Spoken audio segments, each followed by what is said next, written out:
Kdo je Le Befana in zakaj leta naokoli na metli? In kaj ima to pravzaprav opraviti z Božičem?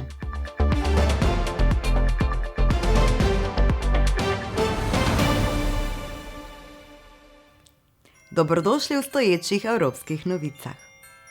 Danes si bomo pobliže ogledali nekatere navade povezane z Božičem v Italiji. V Italiji traja Božič od 8. decembra, od praznika brezmadežnega spočetja do svetih treh kraljev 6. januarja.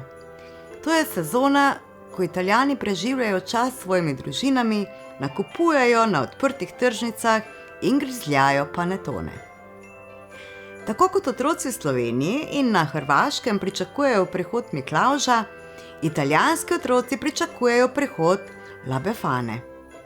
Po tradiciji je La Befana stara ženska, ki na predvečer svetih treh kraljev 5. januarja naokoli leta na metli in prinaša darila. Legenda pravi, da se je izgubila, ko je sledila svetim trem kraljem in vse od takrat leta naokoli in jih išče.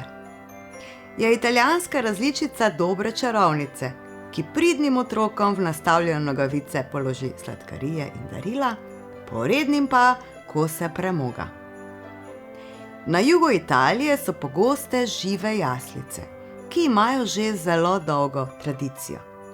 Prve žive jaslice naj bi postavil sam sveti Frančišek Asiški že leta 1223. Od takrat se je ta italijanska božična tradicija razširila po polotoku in širše.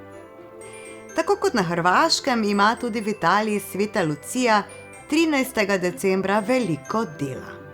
Na nekaterih območjih severne Italije, zlasti v delih Lombardije in Veneta, v spremstvu svojega zvestega letečega osla nagrajuje pridne otroke. Porednim pa prinese oglje. Otroci nastavi kavo in priložijo še korenček za njenega osla. Božič v Italiji pa niso le ljudski običaji in ogromne količine hrane. Za mnoge Italijane je tudi pobožno praznovanje. V tem času se v Vatikanu na trgu svetega Petra zvrstijo številni dogodki, vključno z znamenito polnočnico, ki jo daruje papež. Na trgu postavijo tudi veliko božično drevo in jaslice. Če se boste te dni podali v Italijo, ne pozabite obiskati katerega izmed bogatih božičnih sejmov. Predvsem pa, lepo se imejte v krogu najbližjih in pazite nase.